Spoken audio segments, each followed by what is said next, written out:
Would I be the a-hole if I told my child's father to stop trying to establish contact? My child is now 27, so this isn't a minor we're talking about. I got pregnant at 17, and he hung around for about 6 weeks after finding out. We'd been dating for about 9 months by then. So the important details. 1. His family, parents, and siblings refused to acknowledge my child as his. I offered them visitation after, and never got a response. 2. Despite not acknowledging the paternity, his parents began threatening me with taking the baby away, threatening to lie and claim I was unfit, etc. 3. I got a lawyer's advice about enforcing a court order for him to establish both paternity and visitation rights after the threats from his family due to an increased risk of parental abduction. 4. He only contacted me twice after I had my baby. Once to see if I had a baby, then once to ask if he could take the baby for the weekend the next day. Baby was nearly 3 months old at a time, and he'd never even come by to meet the baby. I told him to establish paternity as he was not on the birth certificate because he was not present at birth, custody rights, and child support. He never contacted me directly again, not once. Over the past 27 years, he ran into a friend of mine and let slip that he'd been keeping a close eye on us, knew where we lived, knew about a haircut my child got the weekend before, and a lot of things he should not have known. So I locked down any social media accounts we had. My child was about 15 at a time. My child has known about bio father since 12, known his name and details since 18, and I have offered to help my child get in touch with him, but my child did not want to. Then about 2 weeks ago, one of his nieces reached out to my child online and wanted a DNA test done and felt confident they were cousins. After my kid and I talked about it a lot, I admitted more of the trauma they put on me during the pregnancy. But I still said, if you want to contact them, you can. They are your family. My kid said absolutely not, reached out, and basically told a cousin that it just was not going to happen. Then we got a bomb that his entire family, 4 siblings, their partners, their kids, and even grandkids, have known about my child the entire 27 years. They talk about my child often, look at photos when they can find any, and basically treat my child as his long-lost but much-wanted child. I, predictably, am the witch who stole the baby from their lives. Now his mom, who was extremely vile towards me during my pregnancy, really regrets not insisting that they have my child in their lives. I even found a baby photo I had sent them 27 years ago on her Facebook. So, would I be the a-hole if I reached out to him and told him to see himself right the hell out of our lives again? And to tell his mom that my child very much wants absolutely nothing to do with them, and that even if my child's mind changes, it will never include bio dad or his mother after everything that went down? 'Cause I kind of just want to drop a house on that witch. Now for the top comments. You would not be the a-hole. Oh my god, Opie. Your baby daddy and his family are insanely toxic and honestly creepy. He ran into a friend of mine and let slip that he'd been keeping a close eye on us, knew where we lived, knew about a haircut my child got the weekend before, and a lot of things he should not have known. This is weird that he just been watching. Now that is out of the way, I have a feeling he has been lying to his family, claiming that you kept your child away from him, when in fact, he almost was never in the child's life, nor do the child want a relationship with him. His family's insane. His mom planned to lie and call you unfit in order to take your child from you, when her own son only contacted you twice about his kid and never been in their life at all. I have a feeling the spouses/partners and the kids, my kids' cousins and even siblings, apparently there are like 15 of them, don't know what happened. His mother 100% knows how it all went down. While pregnant, I reached out via letter once to let them know how to contact me in case they wanted to be included in my child's life, as my kid was their first grandchild, and then again shortly after my baby was born with a newborn photo and another invitation to contact me and talk if they ever wanted to meet the baby. His parents never responded. It was like a punch in the gut to find out just how much he knew about us. At the time, our accounts were all private online, but I realized there were some things that had been set to public on Facebook.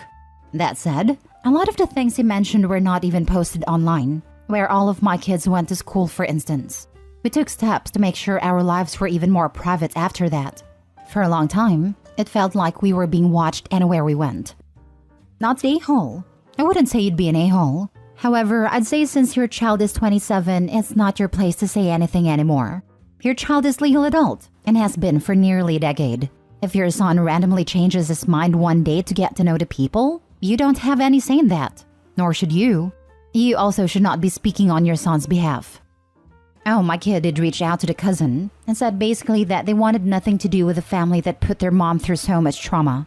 I reached out and talked to the cousin to make sure the cousin knew that I had never denied the dad or his family the right to be in my kid's life. And I let her know that my child would not be happy if other family members decided now was the time to get in touch. My kid was really upset at the conversation with her cousin, not because of the cousin, who was really understanding and respectful of the situation, but because they felt 27 years was way too long to suddenly decide the bio family wanted to be involved.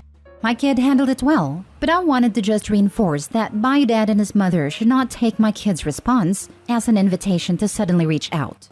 Mostly, I want to reach out because of the deep anger I thought I had forgotten a long time ago.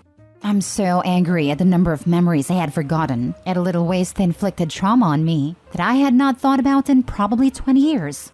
This would solely be about me wanting to tell them off for how I was treated and for my kid being good enough to be a story, but never actually a part of the family. I know, it's a complicated mess.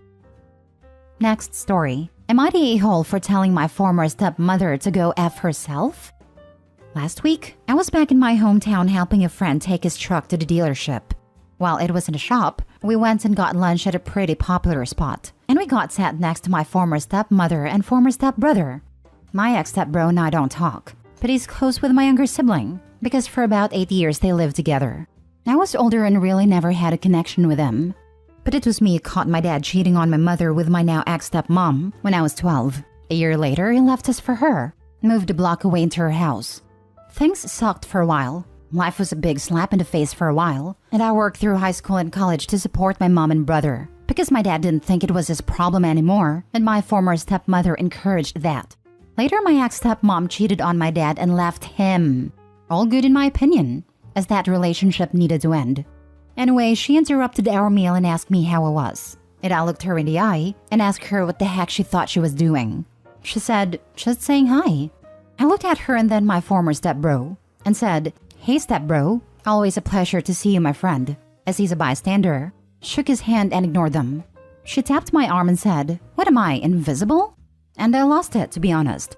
I looked at her and said, you can go F yourself. Don't speak to me. I don't want to talk to you. Who the heck do you think you are right now? Why on earth would you ever think I'd want to talk to you now that I don't legally have to?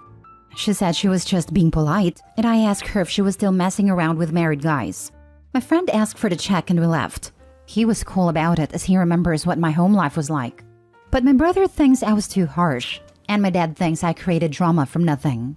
My wife thinks it was embarrassing even though she wasn't there. Personally, I still think she can go F herself.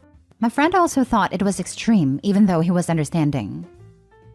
Ha ha ha, not the a-hole. Tell it like it is.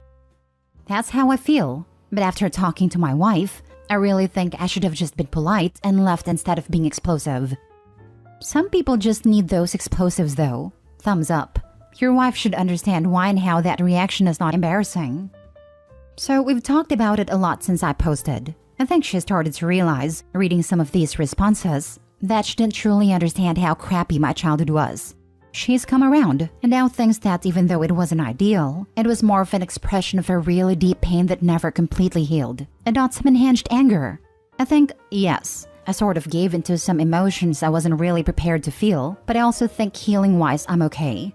It's not that I don't talk about it, or that it's some taboo subject within our family, but she grew up in a very stable and loving home, so she has a hard time wrapping her head around it all.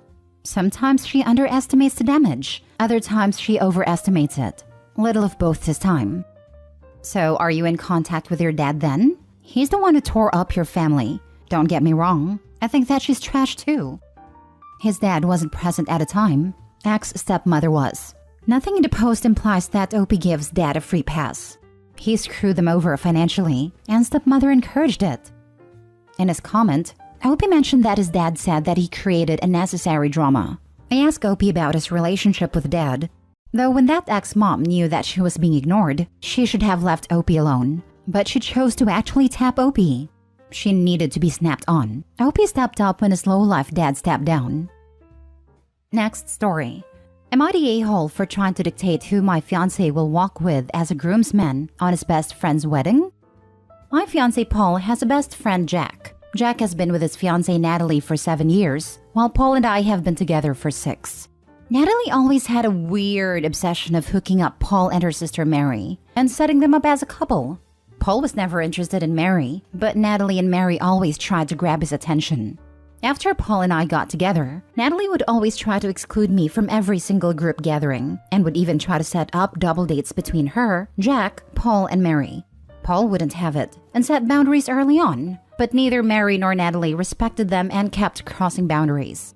Paul then had to cut them off and only kept contact with Jack. After some years of no contact, Natalie apologized to Paul and me about her behavior and promised it's all in the past and that her and Mary acted immaturely and Mary has moved on as well. As grown adults, we decided to move on, but Paul kept feeling uncomfortable around Mary because she hadn't completely changed her behavior around him. Anyway, fast forward to the wedding, which is in a couple of months. Jack asked Paul to be his groomsman and Paul happily accepted. It wasn't until now that Natalie said that Paul will walk down the aisle with Mary, to which Paul refused. He listed all of the reasons and why he doesn't want to.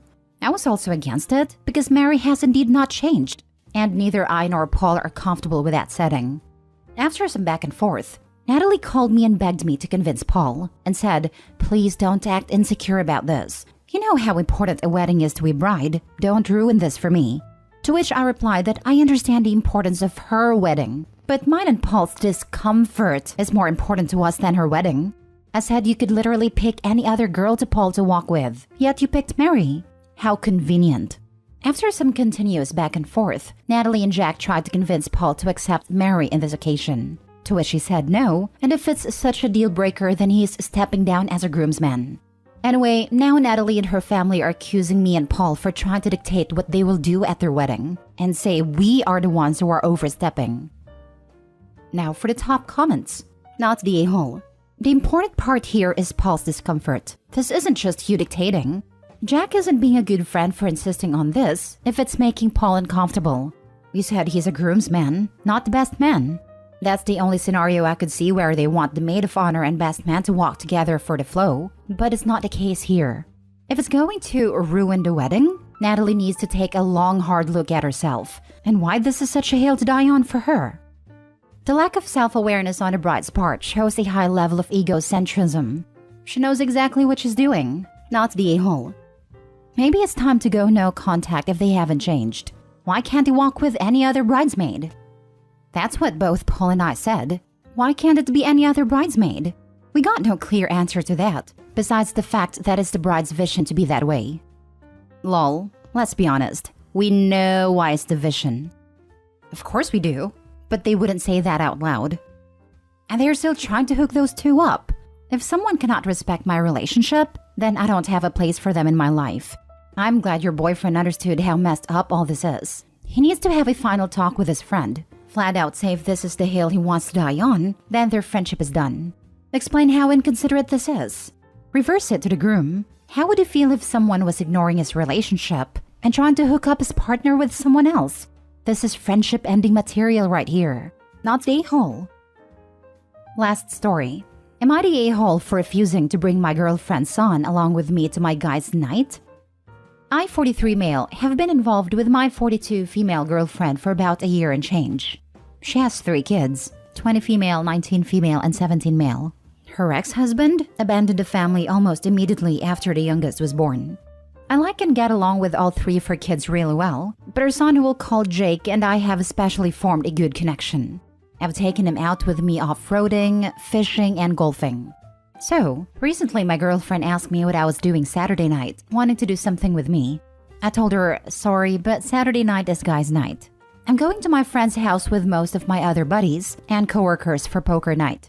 She seemed a little annoyed, but said, fine, but then will you at least bring Jake along with you? I told her that we'd drink a good bit, and some of us smoke cigars, and we get a little rowdy and probably somewhat inappropriate. She said, well, obviously don't allow him to drink or smoke, but he should hang out with some guys being guys. He grew up without his father, and it would be good for him. But I just didn't want to bring him along. I admit that part of the reason why is because I just want to hang out with my buddies and have fun without having to worry about being a role model for Jake. But I also just think that this sort of environment isn't appropriate for a teenager. It's not horrible or anything, but our guys' nights are for adults. But my girlfriend seems to think that I should have included Jake, since she gave her approval. Am I the a-hole?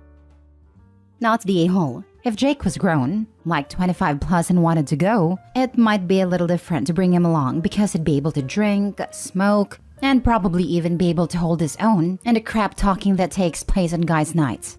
But he's 17. He can't drink. He can't smoke.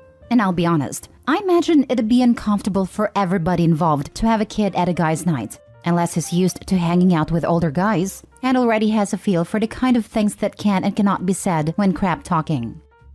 But still would not be the a-hole in that situation too, in my opinion. Sometimes you need a break. It's not a break as in getting rest, but to get a break from your daily grind, be in a different environment, receive new input and experiences. OP may not get that if he brings the daily environment and responsibilities with him. It even goes beyond OP. Maybe the group of friends have worked up a little of trust and comfort to be like themselves and share thoughts and feelings, or act and unwind in ways they don't get to do elsewhere/everywhere. Bringing in a new element could ruin that experience for everyone else too. Not the a-hole. She's not thinking about this clearly. He is an underage kid, and you're his mom's boyfriend. It would be awkward for everyone involved. While it's okay she wants him around guys being guys, your guys' night is not a time for babysitting a teen. He gets fishing trips and other things you mentioned. Insist that this is not the event, especially because your friends aren't bringing their kids too. That would be unfair to them. It may even be unfair to Jake. It doesn't sound like the girlfriend asked Jake if he wanted to go to OP's poker night, just that she wants OP to take him. Most 17-year-old boys have better things to do on Saturday night, like play video games, hang out with friends, and go on dates, than sit with my mom's boyfriend and friends watching them be guys. Part of me wonders if having Jake tag along is the girlfriend's way of checking up on OP. She wanted to do something with him. He already has plans. So she wants to know what happens at these guys' night, / verify that is actually happening.